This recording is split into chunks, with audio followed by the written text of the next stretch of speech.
What's up everybody, welcome back to the channel. If you don't know me, my name is Shane and this is The Shane Show. Alright guys, so in this video I'm going to describe why Toyota has ruined the legacy of the Supra. And I know it's not new news, like having the BMW engine and all that stuff in there, but a recent article just came out from Jalopnik, and it just really frustrated me and irritated me to the point that I just wanted to make a video and explain, you know, the reasons why Toyota just basically ruined this Supra altogether. And so some of the stuff that's in the articles, Toyota, you know, the chief engineer discussed, you know, why they ended up putting the BMW motor in there instead of the, you know, a Toyota motor, and, you know, the cost savings and all that other stuff. So I just want to pull in the data and the numbers and basically call out and just say that's BS and look at inflation and all those other things. So I want to share the information that I gathered with you guys. And I'm a Nissan guy, you know, owned a R35, still own a R33, and who doesn't want to own a Supra, you know? And so it's just that rivalry. Even though I'm a GTR guy, it's nice having that rivalry with the Supra. The NSX, you know, being the hybrid and stuff, it came to play, right? But still haven't quite figured out the aftermarket scene with that. You know, it just came out not too long ago, and so GTR still will walk all over the NSX. So just wanted to have that rivalry.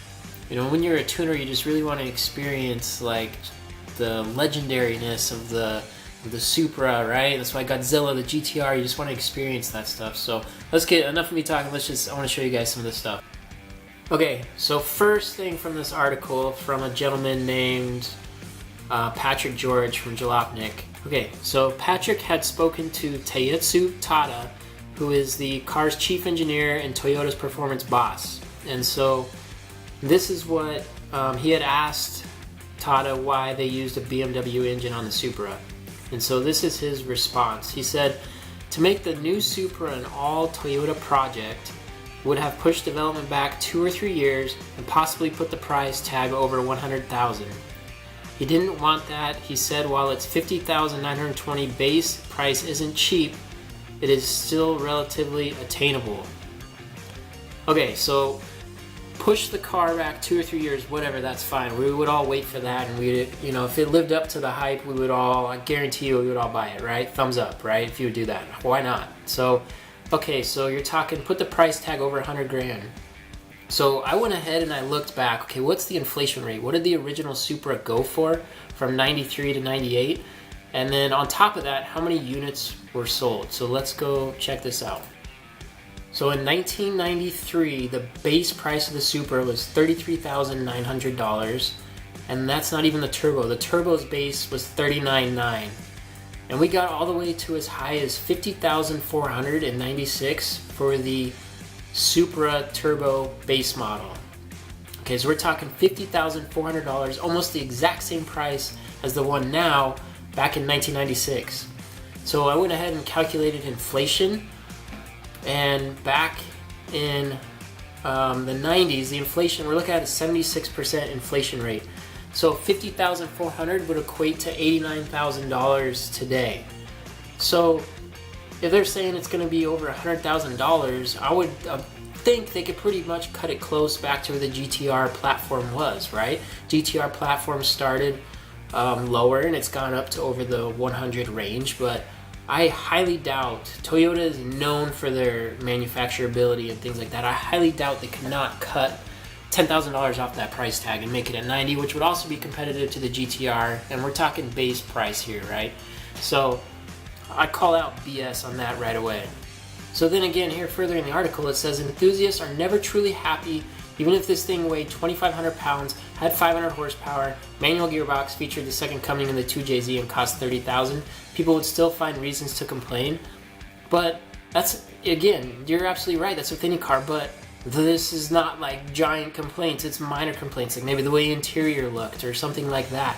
Like, come on, you're talking, I guarantee you if they came out with a 500 horsepower and then a 3JZ style engine, that people can do the aftermarket car scene with, and do what tuners love and make that car scene and what makes that super legendary, we would not be complaining like we are right now. Like, come on, this is ridiculous. And then another part in the article says, to make the car so expensive would defeat the purpose of a Toyota sports car.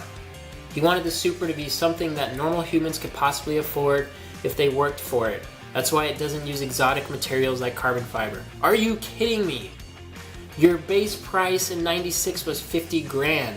Use those other cars to make money, like the Camry and things like that. Don't use the car that's super legendary to make money off of. If you want to make money off of it, then make it what it's supposed to be, to the market it's supposed to be in, right? You want an affordable sports car, that's what the FRS is for, or something like that. So, like, come on, use your Scion division. Don't use the one legendary car, the Supra, to go ahead and just cut costs and make money and just ruin its legacy. Like, it's ridiculous.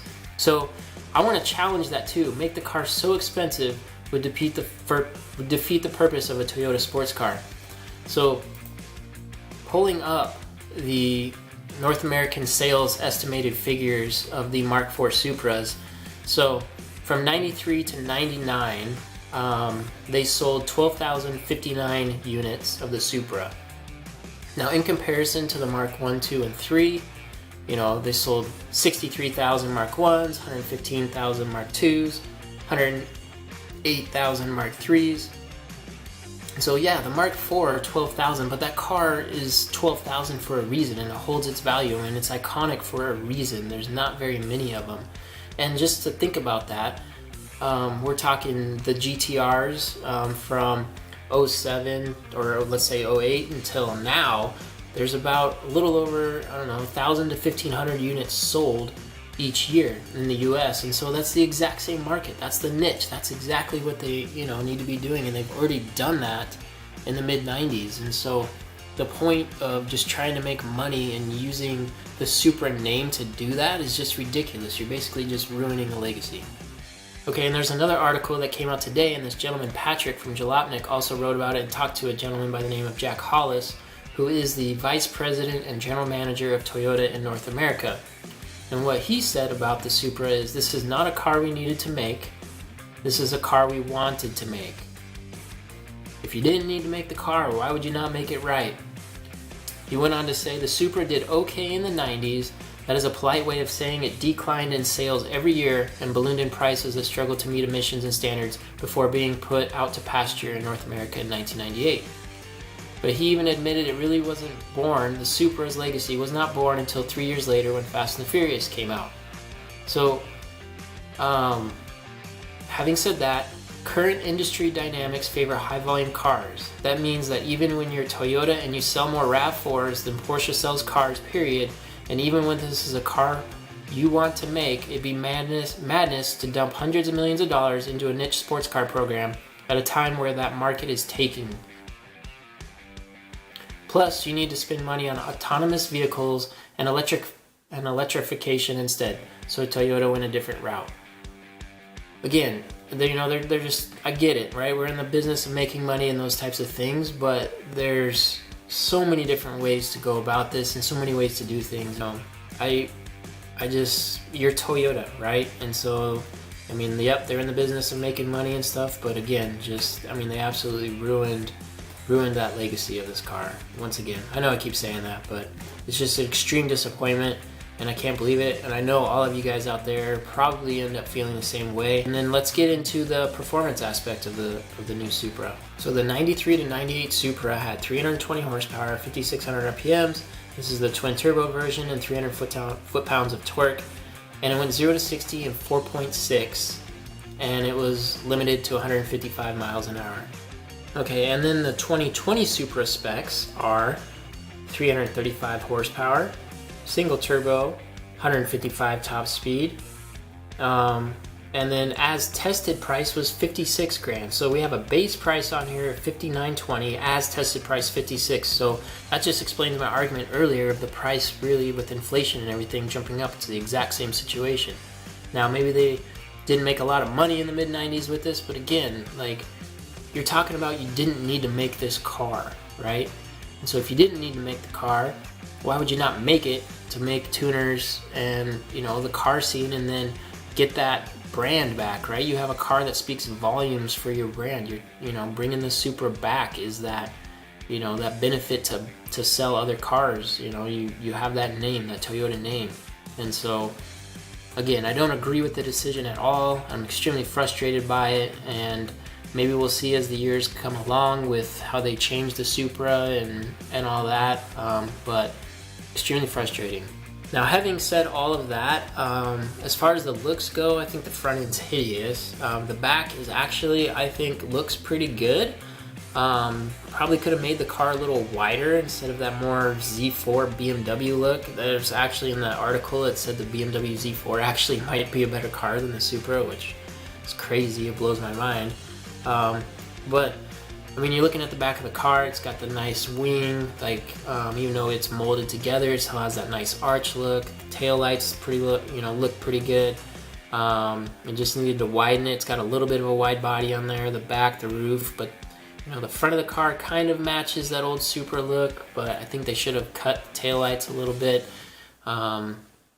And again, just made it a little wider wheelbase. One other thing I think is really cool, how they have that third brake light on there, and it is with some of the times as far as the interior goes. It's got backup camera, that type of thing on there.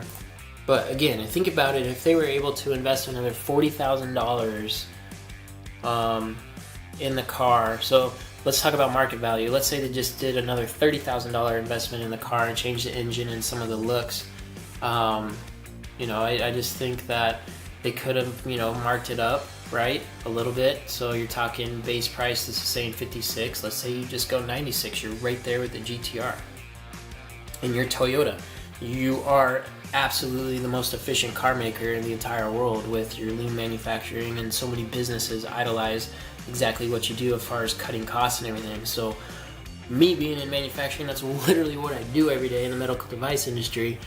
I cannot believe that they're saying that they're going to lose money and it would cost hundreds of thousands of dollars to build a car and all that stuff. You have the platforms in place, just modify the 2JZ engine a little bit, and I know there's ways around it. They're extremely good at cutting costs, and if it were to take a couple more years, then it takes a couple more years, but at least we're all going to get the product we want.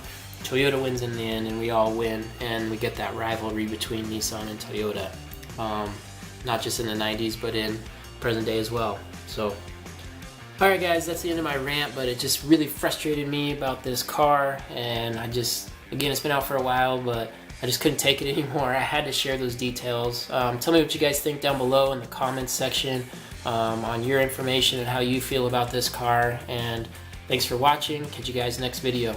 Peace.